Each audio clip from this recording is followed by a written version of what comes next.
and welcome to more stretching with me, Jen. We're going to do a little bit different this time. Normally I've been focusing primarily on splits-based exercises and a little bit of upper back. We're going to do some shoulders today, which I know quite a lot of you have been requesting. What I'd recommend before doing any of these exercises, if you make sure you've done a thorough warm-up in that area and perhaps some strengthening exercises as well. What the best thing you could possibly do is, if you go back and look at quite a lot of Wild and Cat's handstand videos, there'll be some really good strengthening exercises in there just to make sure that you're protecting all the tiny little muscles like your rotator cuffs and so forth, just so we prevent any injury. During these, because shoulder stretching can be a little bit a little bit intense sometimes, we want to make sure that we're only pushing to the point of discomfort. We want to make sure that nothing's hurting. The last thing we want is any sharp shooting pains down the sides of our arms. So just take everything in your own stride. Only push yourself as far as you feel comfortable at this stage. And yeah, let's see how we get on. If possible, if you've got some yoga blocks, and perhaps a fabric stretching yoga band as well. It doesn't need to be one of the stretchy resistance bands. It just needs to be quite solid. So obviously if you don't have one of these, you can kind of use anything. You can use like a jumper or a shirt or just something like that, a blanket, anything you've got handy, just so you've got something to kind of hold overhead during some of these exercises. The yoga blocks are a little bit more important, but again, if you've got like books, you could use books instead. So anything you've got to hand. So we're going to start off with a really nice active shoulder extension, overhead extension exercise. So we're going to grab as many yoga blocks as we feel comfortable. You can arrange them in different ways as well. So you can have them stacked this way. You could have them stacked this way. If you're feeling pretty hardcore, you can have them stacked this way. I'm just going to start down like this. We want to kind of have them along our shoulder blades. So a good little guidance is if you put the bottom of the yoga block kind of where your bra strap would align. Keep that band nearby. So I'm going to position myself down like so. Legs can kind of do whatever they want at this stage. It'll be slightly easier if you keep them bent. But as time goes on, if you want to lengthen them straight, you can. You want to try and really pull that butt in towards the blocks as well. So we've got a slight curve in our lower back, but nothing too extreme at this stage. We're going to grab our band, try and have it about shoulder distance apart. And from here, we're just going to try and reach overhead. So try and really push your chest forwards, let your head drop. And then we're going to raise the band overhead as far as you can. And bring it back all the way forwards. So we'll raise it overhead. Remember to breathe. And bring it back forwards. We'll try and do a big inhale in as we're opening up. Big exhale out as you're bringing it forwards.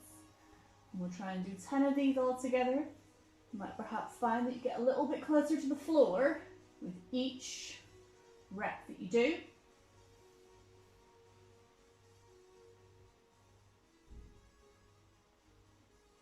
Remember, try and keep those arms straight, try and keep them parallel. Don't let them bend out like this, thinking you're going to get to the floor a lot easier, which you will get to the easier, but you're not going to be getting the full benefit of the exercise. Really try and open your chest up.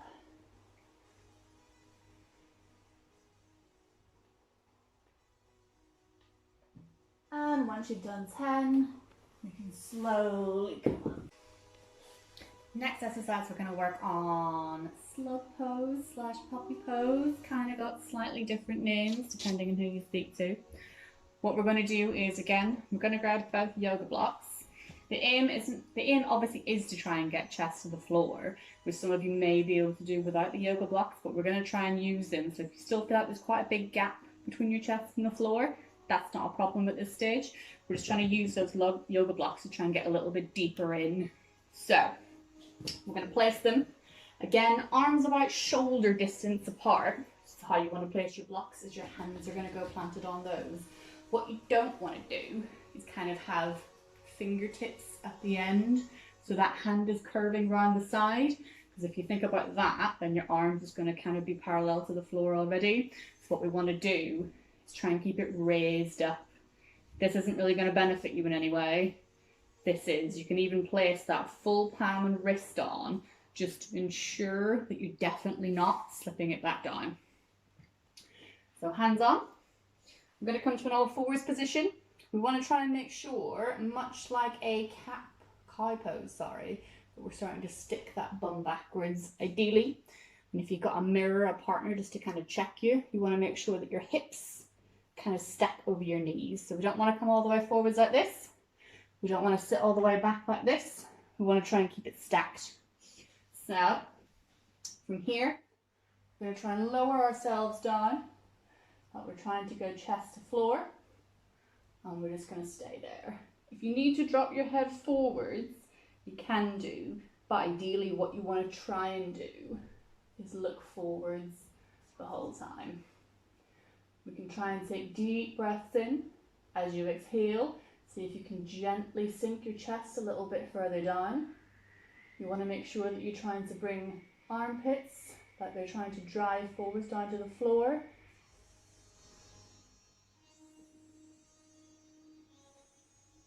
And we're just going to try and hold that for about 30 seconds.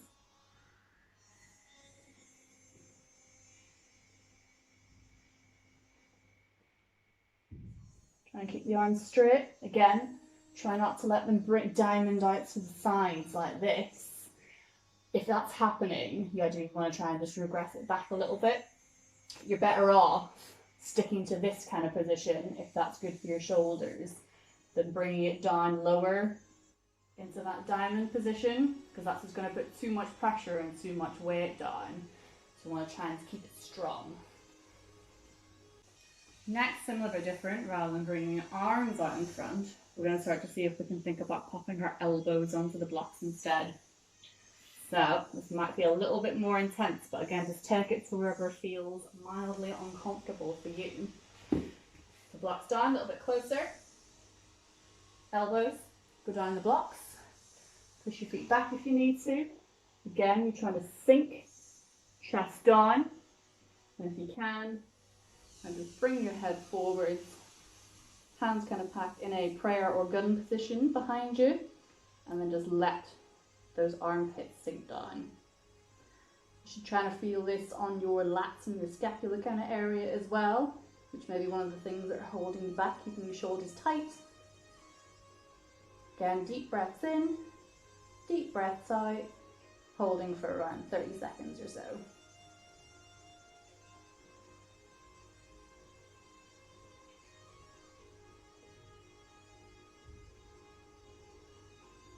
Whenever you're ready, slowly lowering the arms forwards and pushing yourself back out. Next, we're going to work on what I call handstand push-ups. Obviously, given that name, they are good for things like handstands, but me being terrified of handstands, it's got absolutely nothing to do with physically completing a handstand. It's just a really good exercise, again, to work on strengthening those shoulders, and we're going to allow a little bit of a pull back afterwards as well. So if you've got something like, again, a yoga block or a strap, just something to try and keep your hands about shoulder distance apart, we're going to grab that block and we're going to try and raise it overhead. You want to try and keep your arms as straight as possible. You don't want to let them bend out to the sides. And what we're going to do is we're going to try and keep arms up. We're going to push our arms and our shoulders up a little bit.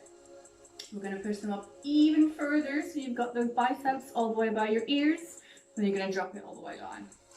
So we're going to go up a little bit further, and drop it all the way down, up a little bit further, dropping it down. We're going to do that 10 times all together. I'll just show you from the side too. Go up a little bit further, dropping it down, and keep going.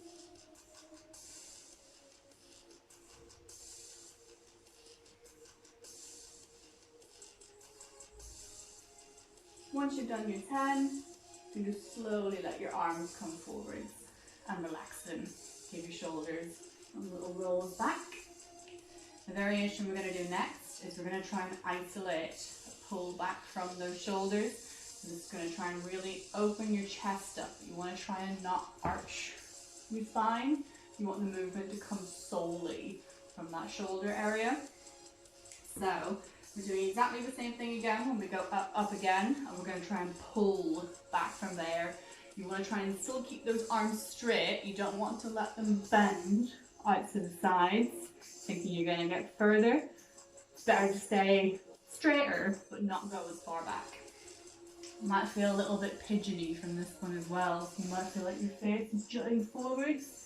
It's totally normal. It's not the most attractive exercise, but it gets results.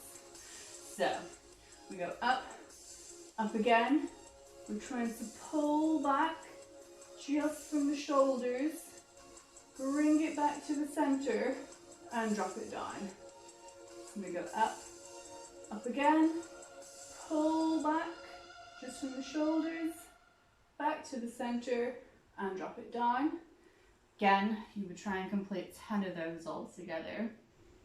Reason for this exercise and why I think it's really, really important, not just for handstands, but there's quite a thing in aerial where we always say about shoulders backing down for a lot of strength-based exercises.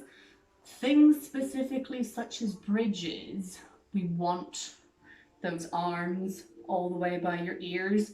So that push up and then that second push up, whenever we're doing bridges, that's the position that we want our arms to be in. We don't want our shoulders dropped and our arms splayed out to the side. It's going to be much, much harder to stack your weight properly and keep the muscles strong and engaged. So practicing that is going to really help drive in the muscle memory of where those arms want to be when you do work on bridges. I'm not by any means the best person at bridges these days or the best teacher at them. Alice, I would say hands down of a lot of us, is definitely the best. So any questions you have about bridges or anything you want to work on, ask her, request videos, etc. But this exercise is really going to help with that shoulder stacking.